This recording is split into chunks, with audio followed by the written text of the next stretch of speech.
The sausage making is never pretty. Welcome to another episode of the Community Broadband Bits Podcast. I'm Christopher Mitchell at the Institute for Local Self-Reliance in St. Paul, Minnesota. Although I am ordering materials to go back to my office in Minneapolis, so who knows where future shows will come from. Today, I'm speaking with my colleague here at the Institute for Local Self-Reliance, Sean Gonsalves. Welcome back to the show, Sean. Good to be back. Sean is one of our main writers, the one that when we have hard things, we force him to write about them. And we've had a lot of fun on our podcast before, so Sean's back. If you really don't want to hear Sean's voice on future podcasts, you should tell me, and then I won't tell him. So I want to bring you on, Sean, because you had no shortage of reactions and feelings about the infrastructure bill, the Senate version of it. I did. You know, my initial reaction was that it was all bad. Because you hate bridges. Okay, so let me clarify. The broadband portion of the infrastructure bill. Right. I love. You love you a bridge. I love good bridges, especially since I have to cross one to get on or off the Cape where I live here, Cape Cod. And I like, good transportation and roads and those kind of things. But as it related to broadband, I kind of had my hopes up that what would come out of this would be what President Biden said he wanted to see in it.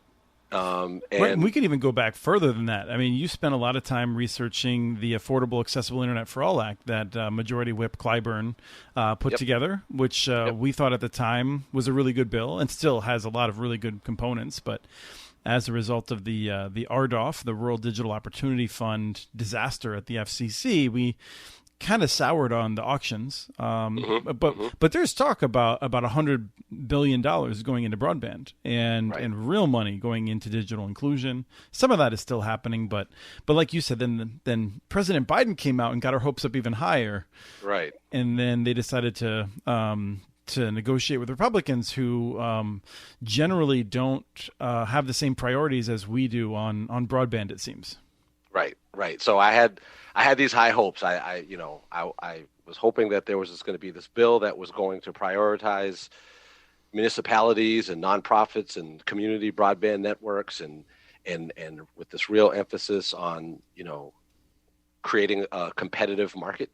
Right. I mean, and it's worth noting, because I feel like you talk about municipalities and co-ops and nonprofit business models and people think you're going all like state control. And in reality, it's actually the means of establishing a market in which people have real choices, because we don't have that today. Exactly.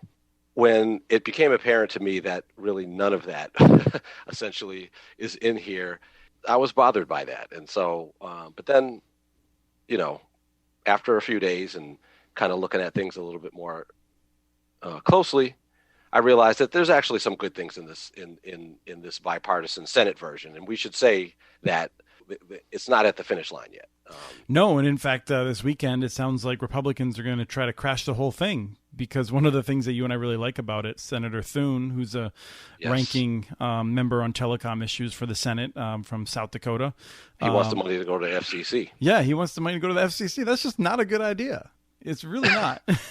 So. And in fact, yes. And that was one of actually the good things about this bill, is that the money was going to the states. Not as good as going to localities, I think, but going to the states is definitely better than handing it off to the FCC that, who we've seen, doesn't have a great track record. I mean, now we're seeing stories pop up all over the place about how they're having to, take back some of the money that some RDOF winners got and, some major players. And so that's a mess, but he wants that money to go over to the FCC. Senator Thune does. And then I think I also saw that the Republican appointed commissioner on the FCC suggested that maybe it should go to the U.S. The Agriculture Department. Oh, I didn't see that. Is that either Symington or Carr? I'd have to go back and look. Okay. But the point is that the point is that there's how the money can be spent, but then there's now this fight, I guess, now that threatens to torpedo the whole thing as to this, of the $65 billion, the $42 billion that the current version says goes to the states, there's now this fight as to whether or not that money should be doled out not through the NTIA but through the FCC, and so there's this question of who's going to administer that. Yes, and I hope that what we'll see is that they really have a tendency to stick to what they have already agreed to. And I did want to say, I wanted to say this earlier at the beginning, but let me just do a quick promo. As Sean knows, I gave blood an hour ago, so I'm just going to blame any mistakes that I make, even mistakes that I normally make, on being a little bit lightheaded. And everyone should go out there and be lightheaded from time to time to help their fellow people out. But Amen. I wanted to say that, we're going to be critical of some parts of the bill, but I didn't want it to be lost on the staffers who have worked really hard on this, ones that have, taken objections that we've had. They've taken them seriously, and they've really turned it into language that I think improves the bill. We don't want to sit around and confuse them with the people that might be working for senators that are frankly out just to support the cable and AT&T talking points. Excellent point. And the sausage making is never pretty, and getting sort of a glimpse into that, you see some of the nuances in terms of some of the folks that are really trying to make sure that there's some really good elements in this bill, and then as you pointed out, that can be that's mixed in with senators who seem to be beholden to the cable and telco monopolies. Yeah, and I want to say that I hate coming out here and sounding partisan, and I hate coming out here and offering a false equivalence. So, That's right. What we've seen is that in general, the Republican senators have really not wanted to pursue market reforms to actually have more choice. They're trying to really limit where the money can go. I think to really push it ineffectively to only rural areas. Mm-hmm. Democrats have tended to have a better understanding, but with a 50-50 Senate, we would need every Democrat to agree with us in order to achieve a policy that would actually result in more competition in cities. And that did not happen. And so there's one or two Republicans that were more on our side than 3 or 4 Democrats. Right. And so there is that crossover period there. That's an important point to note. We don't want to get into all of this partisan bickering per se, and certainly don't want to overgeneralize. But yeah, that's a because if you and me had a few drinks, we just explained that we hate everyone. Right. I don't want to talk out of school, but that's the sense I get from you every now and then. Oh my goodness. It's very frustrating. I also wish the world totally worked perfectly. Yeah, exactly. It's what can I say? It's a hell of a burden to carry when you have such high hopes for the world. I thought you were going to say when you know everything and get everything right all the time. That's my impression of you. So we're going to talk a little bit more about this infrastructure bill, and then we're going to talk about some cities that Sean's been writing about recently. Just a couple of quick hits on some interesting city stuff, but. Within the infrastructure bill, then, one of the things I want to dig into quick is you mentioned, so there's like $65 billion for broadband type things. There's like $42 billion, I think, for broadband infrastructure. Right. And most of that goes to the states. I forget if the $1 billion for middle mile is included in that $42 billion figure or not, but it doesn't really matter that much for this purpose. I mean, billions of dollars. And what's interesting is it goes to the states, and you and I have made our peace with the fact that some states are really going to be smart with how they spend this money, and some states are not. And I think that is still preferable to a situation where the FCC could basically screw it up for every state. That's a good point. I mean, although, and you're right, it's going to be a mix. There's going to be certain states that are going to do good stuff with it. And then we got to remember that there's 17 states that ban or prevent municipalities in some form or fashion, or erect barriers for municipalities to even, get into broadband. I would suspect that those states were probably going to see that money handed off to the big incumbents in those markets. That's right. Although, and I mean, I feel like some of the people we've talked to have been quite explicit about this, and often they're from states that are not Maine or Mississippi, 2 states that are quite different, but nonetheless have both reacted pretty intelligently with CARES Act funding and other funding recently. one of the things that I see is a dynamic in which, like, let's just say for a second that there's like a governor and a legislature in a state that we'll call, I'll pick on North Carolina. And North Carolina actually has a governor who wants to get rid of the ban on munis because the governor properly recognizes that we should have more investment, not less investment in broadband networks.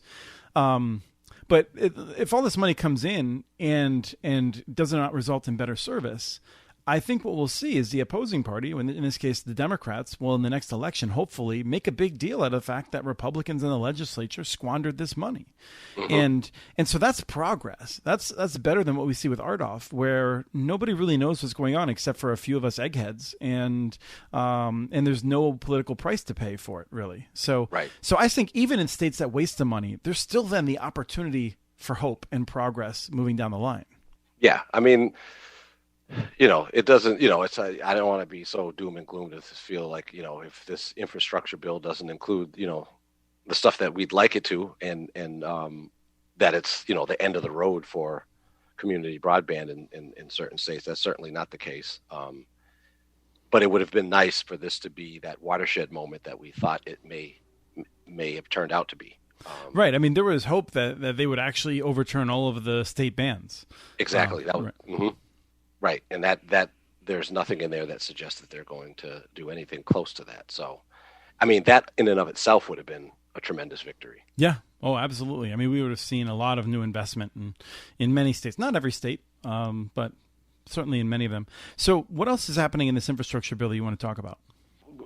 I think we've already kind of, generally said that, we think the good part is, or at least I think the good part is that, the money going to the states, and that it specifically calls for the states to work with localities and gives localities an opportunity to comment on the state's digital equity plans, which is a prerequisite for getting this money.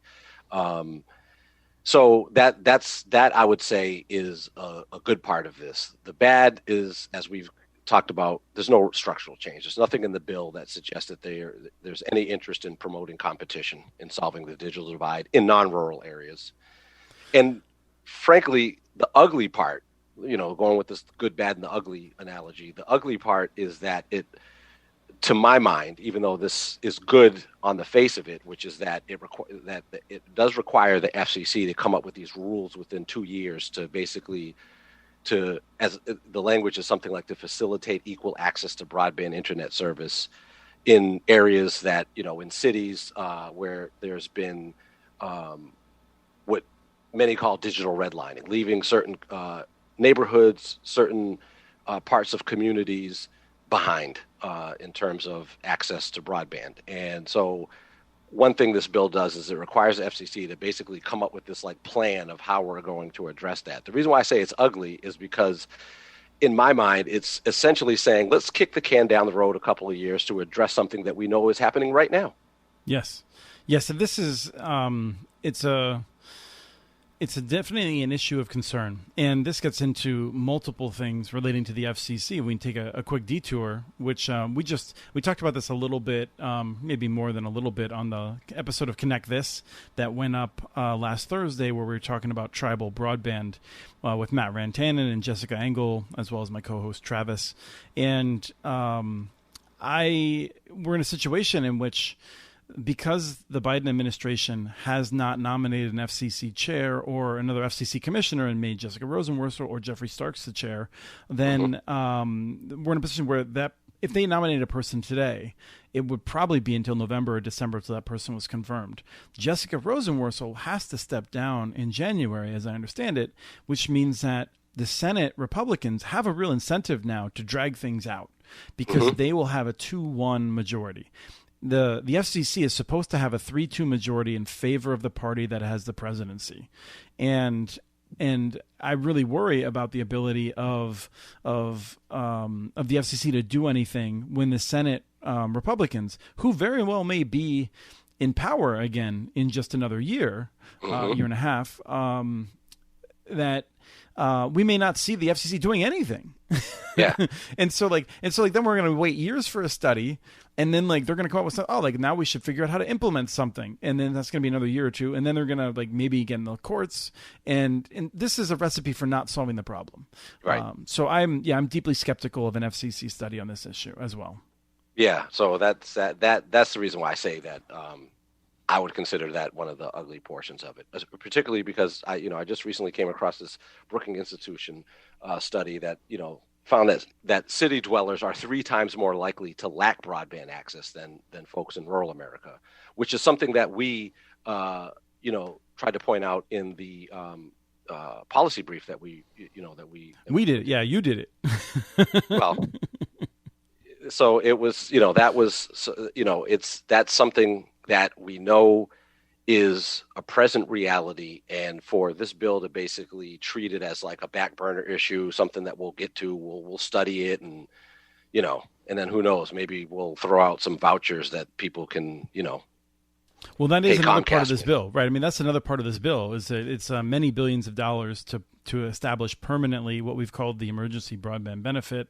Mm-hmm. It would have a lower total benefit amount, I believe, but it would be permanent, subject to Congress occasionally giving it more money, because the money doesn't just grow on trees, and it's not set up to fund itself the way the Universal Service Fund historically has. But yeah, this would be, I mean, it is one way to address it, but let me pause for a second. So there's that money for that program. Then there's also money for digital inclusion activities, which is very important. And really kudos to National Digital Inclusion Alliance, many other advocates who have been beating the drum on the need for this. But it's too little. It's not very well designed for the actual needs of people who lack internet access in these cities. Right. And then, actually, in listening to you mention about the EBB, I happen to be one of the massive audience members that watch that Connect This, and from what I could ascertain from Travis in particular, the EBB's got there's a lot that could be improved with that for that to work. Oh yeah. Matt and Jessica talking about their experience as new ISPs trying to get into it, and it sounded like I didn't totally clarify. I'm not the best host in the world, but it sounded like Travis basically gave up on it. Right. Well, yeah, I heard him say that basically, like, look, I won't do it again. Right.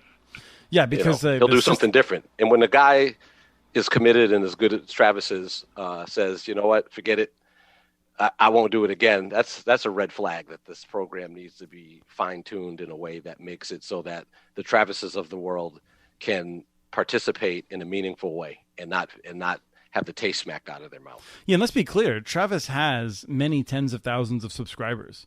A lot of small ISPs don't have that many. He said he had 3 full-time employees that were working on it at one period.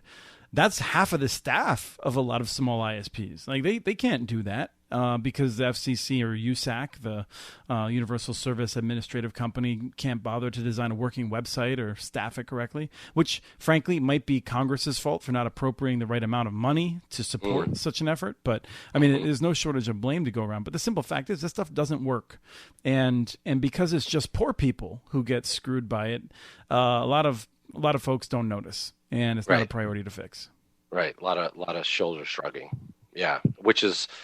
And so therefore that's why I consider that part of the bill at this point, as being not good at all. Right. And now let's be clear. The cable and telephone companies, they're fighting against this. They want to kill the whole thing off, but they've already had some major wins. We would have liked to have seen the definition of underserved being less than 100, which should be very future oriented. 100 over 20. Yeah. Now it's 100 over 20. And that is it's reasonable. I mean, for like today, I worry a lot about networks that are built that will be subsidized in several years that will be able to barely do 120, because I mean, this is the reality, right? It's just like 25.3 is the definition. So you get a bunch of DSL systems that claim to offer 25.3 and they deliver 10 by 1. And that's still considered broadband, and depending on, who you talk to. Some of the wireless systems that will be built by people that are going out and pushing the envelope more than the ISPs we typically highlight, the ones that are responsible and deliver the highest quality services. They'll be advertising 100 by 20, but they'll be delivering 50 by 10 or something like that, and it's going to be hard for families to keep up in several years with a connection like that, I think. So yeah, I worry about this. And would you say that the 100 by 20 that is mainly sort of the fingerprints of WISP, right? I mean, they're the ones that. No, I don't think so. I mean, the WISPs agree, but the thing is, like, WISPs don't have any more political power than we do. Like if someone right out there was talking about this and they were like, oh man, like Sean and Chris really got this amazing thing through Congress. You and I would be like, yeah, maybe. Like, we don't have a lot of juice on the Hill, like we definitely have some folks that take us seriously. We really appreciate that. We write the best we can to influence people and that sort of a thing. But like, it's the cable companies and the telcos that got that 100 by 20, I think. They're coordinated maybe with the WISPs on some of that messaging. But I think if it was the WISPs alone pushing for 100 by 20, I don't think Congress would listen to them. I mean, I think Congress should listen to WISPs more than they do, frankly. And I agree with WISPs on a fair amount of stuff. But, on the speed thing, we disagree a little bit. But I don't think it was the WISPs that led to the watering down of the definition of who is underserved. But certainly, I guess there's this argument out there that you don't want a bill that essentially defines things so that, fiber is the only way that you're able to meet those goals.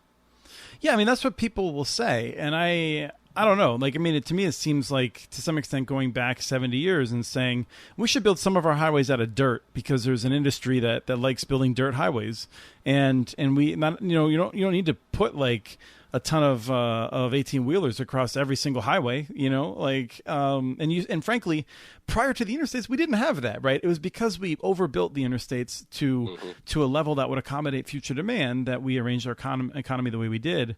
And there are pros to that, and there's definitely cons to that. Like a few of these things, fortunately, the negative externalities of building a better broadband system are somewhat less than building a bigger highway system, as we found out, for all manner of both like cultural and economic reasons. Yeah, and there's not a whole lot of greenhouse gases produced by broadband networks, I would imagine. Not as many compared to the highways. So, but I mean, like, it comes back to this point of like this idea of like, well, I mean, to be snarky about it, which some do, building the infrastructure of the future is not a participation sport. Like, we shouldn't have participation trophies, as some people say, which actually, just so people know, is a line that goes back to the 50s. Like, it was in the 50s when people started complaining about how kids were getting participation trophies. It's really? Does it? Oh, okay. I see. Yeah. I thought that was something new, not the idea of participation trophies, but this outrage of their existence. Like, really? Like, we're going to pick on the kids these days, or, I don't know. Anyway. Yeah. But the argument that comes back to is just this idea of like we want to build infrastructure that never has to be, or at least not in many decades, does not have to be subsidized. And if you're building a network that's 100 by 20, in this decade, I would guess you're going to be lining up for more subsidies to that household that's served by 120 network. That's unfortunate, and that's fiscally irresponsible. So, hey, we're running out of time. We've been spending a lot of time on the infrastructure bill. There's a lot to go on. We're going to do more of a post-mortem once it passes. I don't want to spend a lot of time talking about the things that I love, so I can feel that knife in my back when they get ripped out of it in the last minute. So tell us about Ocala, Florida. You just recently talked to Mel Poole down there. He's a past guest on the podcast. Yes. What's going on with Ocala? The horse capital of the world. I did not know that until I started digging into Ocala, which is a city in not too far from Orlando in Central Florida there. And so they've been delivering high-speed internet service to area businesses and anchor institutions and public entities for a while now, over a decade. But in 2019, they launched residential service. And they are now serving 2,500 residential subscribers. And I think the thing that is probably interesting about Ocala is that they've taken this incremental approach, and it's self-funded. They've got enterprise funds set up. The initial money for the core network came from their electric department, and I think it was a loan, right? It was a loan. And so they've been taking this incremental approach. They rolled out this pilot network essentially to 4 different neighborhoods. Their take rate, they were shooting for 30%, but in one of the neighborhoods, the largest of the neighborhood, which has 1,000 homes, they've got a 42% take rate. There's another neighborhood where they're not doing quite as well, or not, they're somewhere around a 10% take rate. And this is fairly, early on in the process, but, Mel thinks that's more of an educational challenge. You got to keep in mind some of the demographics sometimes in some of these areas. Much like the Cape, there's an older demographic that lives there. Some folks there, it's like I don't, I like my cable. Right. Well, especially when my guess is what happens is Mel rolls up personally. I'm sure he goes door to door and he tells people I'm Mel, and I've got a $60 a month option for you with this 300 megabit service. And then what happens is Comcast comes up next, and they're like, "Hey, we're Comcast. How about if we charge you $25?" Yeah. So these people that don't care as much about the 300 megabits symmetrical, they're going to be like, "Yeah, that sounds like a great deal. I'm going to get that for 2 years. Yeah, I'm going to take that for sure." So I would love to see the study on how much that neighborhood is paying now relative to what it had been paying before. Yeah. So they, I think over the next 3 to 10 years, they'd like to. Go citywide with the fiber network. That is estimated to cost $90 million. So they'll be looking at various ways of funding that, including looking for whatever kind of grant funding they might be able to get through the state or through the federal government. So that another thing that I thought was pretty interesting is they recently got a Smart City Award. From IDC Government Insights, and they really shined during the pandemic in terms of, the increased bandwidth that their existing business customers, healthcare facilities needed during the pandemic, and now they were able to provide that easily. And one of the things I thought was really cool is that the county had set up a vaccination site at the local mall, and just to show you that even though sometimes municipalities, the opponents of municipal networks like to make it sound like this stuff is way too complicated for municipalities to deal with. In Ocala, there was a need for a fiber connection so that they could access medical records and digitally document folks getting vaccinations, and they were able to provide that fiber connection within 24 hours. I mean, it's pretty cool. And so those 24 hours were spread out over 3 weeks, though. No, I'm just kidding. No, it was literally 24 hours. Yeah. So that was pretty cool about Ocala. And then there's a few other communities that wrote about recently. Fairlawn. Right. And if people are confused also, some of this is writing for stuff that's going to be published in a report soon. So yes. Not all of this is visible. So don't go crazy trying to find it on the open internet right away. Right. The story on Ocala is on muninets.org. Muninetworks.org, yep. Muninetworks.org, yes. And then also recently wrote about Fairlawn and Medina County, both communities in Ohio. I think. I'm pretty sure it's Medina, yeah. Medina. Oh, my goodness. Medina. That's important to get that stuff right. In Fairlawn... it's not going to get caught by a spell check. Good, but when you're from a community and you hear somebody mispronounce it, though, it's painful. Yeah, no, it's true. So Fairlawn is right next to Medina County, the city of Fairlawn, just outside Akron. What's going on in Fairlawn? And I should say we've had Ernie Staton on before. He's a director of public service, I think, he's a director of public stuff in Fairlawn. What's going on there most recently? Well, they're just continuing to expand in Akron, Bath, Fairlawn Joint Economic Development District. This network has been. Only 7,500 people live in Fairlawn, but apparently the population swells to about 40,000 during the workday. Yeah, I've been there. There's a lot of businesses. So many people are coming in there, and there's a lot of businesses there.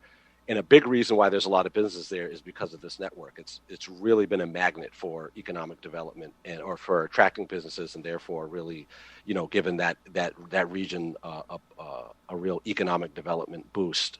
Folks from Europe have come over. Businesses from Europe have expanded to Fairlawn and industrial facilities and business parks and stuff because of the network specifically. I've read articles about that. And that's a similar story in Medina, where their network has been very much a tool for economic development there. In fact, that's really their focus there is to use that network to enhance economic development. Which is one thing that sometimes in kind of like kitchen table kind of conversations can get overlooked. And so when you talk about fiber to the home networks, there's so much more. There's so many more benefits to having them, in addition to being able to have multiple Zoom meetings in a home and remote work and so on and so forth. Like, all of those things are at the top of mind and are very important, but there's all of these sort of ancillary benefits that come with these networks in terms of the impact that it has in a community. Yes. Yeah. And it's, these networks are all dynamic too. Fairlawn's built out to every citizen in town, but they're working with the county to expand to nearby folks. And I forget what county they're in, but it is right next to Medina. Medina is working with the local towns to figure out how they can expand that network. They're working with lit communities with Brian Snyder and the team. And there's a lot of exciting things happening. One of the things we're going to try and do is, I think, do more of these shows, Sean, where we come on, we talk about something with some meat in it, and then we talk about some of the reporting you've been doing, and we'll see how that goes. And like I said, I like that. Hopefully your inbox will be crushed with fan mail saying you've got to have Sean on there, like on the regular. Before we go though, we should just mention though, Fairlawn and Medina did play a big role in killing that Ohio budget amendment.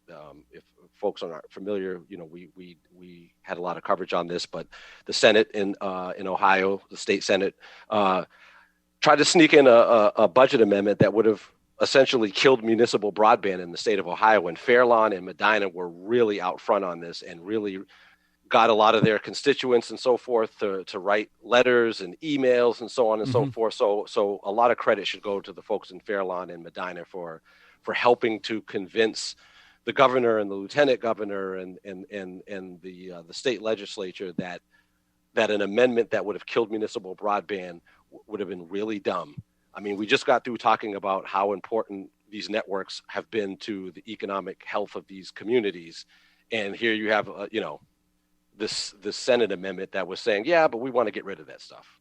Yes. And what's interesting is that Ohio is one of these places where there's a lot of odd things happening.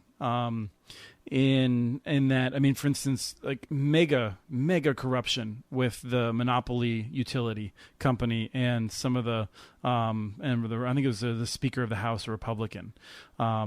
You have the lieutenant governor and the governor who could have quietly tried to kill the municipal broadband, that anti-municipal broadband amendment, but they came out publicly and said, no, this is the wrong way to go. I think that's really remarkable. And then Senator Portman, Republican, has been a real leader. He's on the Bridge Act, which is great legislation from Michael Bennet and Senator Michael Bennet, Senator King, and I'm probably forgetting another one or two folks who deserve recommendation. But yeah, I mean, it's interesting because we do see these schisms where, the folks in Arkansas that in the legislature who are almost all Republicans, they really don't want to see bans on municipal networks. And yet the senators that they've sent to DC do. And it's interesting as we see different dividing lines among the Republican Party in this space. It is. I mean, of course, and we've talked about this before. Arkansas is another example. The state legislature there is dominated by Republicans. They got rid of their municipal ban essentially in its entirety, and yet, you've got a group of senators in D.C. who submitted legislation that's kind of dangling out there to preempt localities from getting into municipal broadband. So it's as we said at the top of the program, it's a mixed bag. As always, there's always nuance. There's always exceptions to the rule. We shall move forward. It will be interesting to see what happens ultimately with this infrastructure bill in total. I mean, if it even gets passed. Yeah, and so let me just say that I feel like there's one other accomplishment we should discuss, and that's based on discussions you and I have had over the course of the week, and the kind of day that I'm having. We got through the show with a clean tag, and that's remarkable. Wow. Well, maybe you should drop an F-bomb real quick. No, I was just going to say maybe you should give blood before every podcast. Well, it's great talking to you, Sean. Thank you for coming on. Absolutely, thank you. All right, well, go have some more cranberry juice, and I'll talk to you soon. All right, sounds good. All right, okay. We have transcripts for this and other podcasts available at muninetworks.org/broadbandbits. Email us at podcast@muninetworks.org with your ideas for the show. Follow Chris on Twitter. His handle is @CommunityNets. Follow muninetworks.org stories on Twitter. The handle's @muninetworks. Subscribe to this and other podcasts from ILSR, including Building Local Power, Local Energy Rules, and the Composting for Community podcast. You can access them anywhere you get your podcasts. You can catch the latest important research from all of our initiatives if you subscribe to our monthly newsletter at ilsr.org. While you're there, please take a moment to donate. Your support in any amount keeps us going. Thank you to Arnie Huseby for the song Warm Duck Shuffle, licensed through Creative Commons. This was the Community Broadband Bits podcast. Thanks for listening.